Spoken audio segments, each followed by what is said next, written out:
Someone left a human finger on my doormat for my birthday. It was around 8 a.m. when I woke up. I brushed my teeth and walked into the kitchen, where my mom was already waiting, seated, sipping coffee and watching one of her crazy news shows. As soon as she saw me, she stood up and gave me a tight hug. "Happy birthday, honey." Then she went back to eating her toast and asking what I thought about some ridiculous conspiracy theory. I didn't reply, just rolled my eyes while pouring myself a mug of coffee. That's when the doorbell rang. I thought it was the party decorations I'd ordered and headed toward the door. Strangely, the delivery person was already gone, even though I had taken no more than 10 seconds to reach the handle. On the porch, lying on the doormat, was a letter envelope. Paper, but clearly containing something inside. Curious, I picked it up and opened it. Inside was a small scrap of paper like a torn-off page and a slender black object I couldn't immediately identify. I pulled out the note first. In messy handwriting it read, "Big day today, baby." A chill shot down my spine as I read those words. It sounded a lot like him. Could this be Father? Was all I could think, and for a few seconds I stood there, frozen. "No, it can't be," I said aloud, snapping out of it. Then I turned my attention to the object. It didn't look like anything familiar. I gently pulled it out, feeling its softness and inspecting it carefully. But I soon dropped it and screamed when I realized what it was. A finger. It looked like a pinky, blackened with rot, nail missing, the smell unbearable. Asterisk, asterisk, asterisk. "Do you want to cancel it?" my mother asked as the police officers left our house. "The party, you know."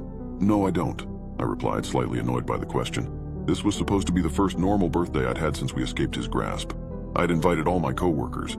The cops said they'd keep an eye out for him. They even gave me their personal numbers, I reassured her, though it didn't seem to help.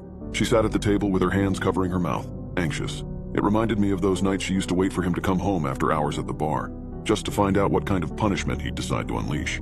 "Besides," I added, "we don't even know for sure if it's him." "It's him, honey," she said firmly, eyes drifting off as if lost in a flashback. "We may not know whose finger that was, but you know damn well why it's a finger." I saw tears start to form in her eyes and walked over. "Even if it is him," I said, placing my hands gently on her shoulders, "the police will catch him."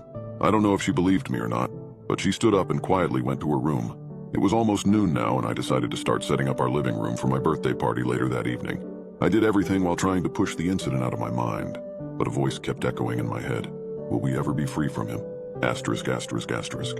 The rest of the afternoon went by smoothly. Snacks and drinks were on point. The tacky decorations I'd ordered from Amazon finally arrived. I took a long, hot shower and got dressed to welcome the first guests. My mother had also come out of her room wearing a long white dress I hadn't seen her in for years. The last time she wore something like that, it hadn't ended well with Dad. My two closest friends were among the first to arrive, and I couldn't resist pulling them aside to explain what was going on. "Oh my God, Maria," one of them gasped, shaken. "Do you think he's watching you or something?" "I don't know," I replied, "but I've been texting the officer all afternoon. They're patrolling the neighborhood. They've been looking for him for a long time now." "But why a finger?" the other asked, intrigued.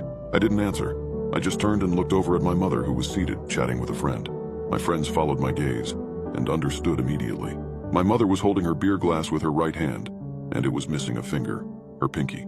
The first time she tried to leave him, she packed everything in a suitcase while he was at work and we drove away. I began, trying not to let the wave of emotion take over. He found us at some crappy roadside motel and cut her finger off as punishment. My friends, probably not prepared for the intensity of what they'd just heard, went silent, eyes wide in disbelief. "Jonathan should be here with the cake any minute," I said suddenly, shifting tone, taking a sip of wine, trying to steer the mood back toward normalcy.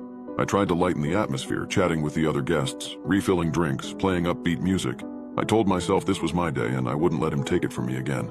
Then the doorbell rang. My heart lifted a little. It had to be Jonathan with the cake, but when I opened the door, it wasn't him. It was just another guest, a co-worker. "How are you doing, birthday girl?" she said casually, stepping in with a bottle of wine in hand and giving me a kiss on the cheek. "By the way, I found this lying on the ground in front of your door," she said while handing me a plain envelope.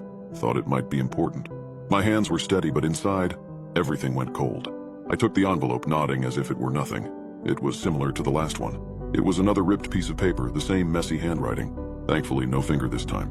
The message read, "Your present is coming, baby. Asterisk, asterisk, asterisk." I forced a smile for the guests, trying not to alarm anyone. "Excuse me for a moment," I said softly and slipped away to my room. Once inside, I closed the door and grabbed my phone. My hands were shaking as I texted the police officer asking if someone could check my house now, just to be sure. Then I called Jonathan. He didn't pick up. I called again. Still nothing. Panic began to creep in. He was meant to pick up my birthday cake and I hadn't heard a word from him all day. Something felt off. A soft knock on the door made me flinch. It was my mom. "You all right?" she asked gently, stepping inside. I nodded, though my trembling hands said otherwise. Without speaking, I handed her the envelope. She read the note inside and went quiet. Her gaze drifted into the distance, her expression hollow. "He'll only stop when I'm dead," she murmured, before breaking down in tears. I rushed to her and held her tight as she wept in my arms. We were interrupted, though, by a voice calling out from the door. "Hey, Maria, the cake is here." I jolted upright. Jonathan must be here. "Let's go, Mom." I hurried out, heart pounding, only to find the guests looking at each other, confused.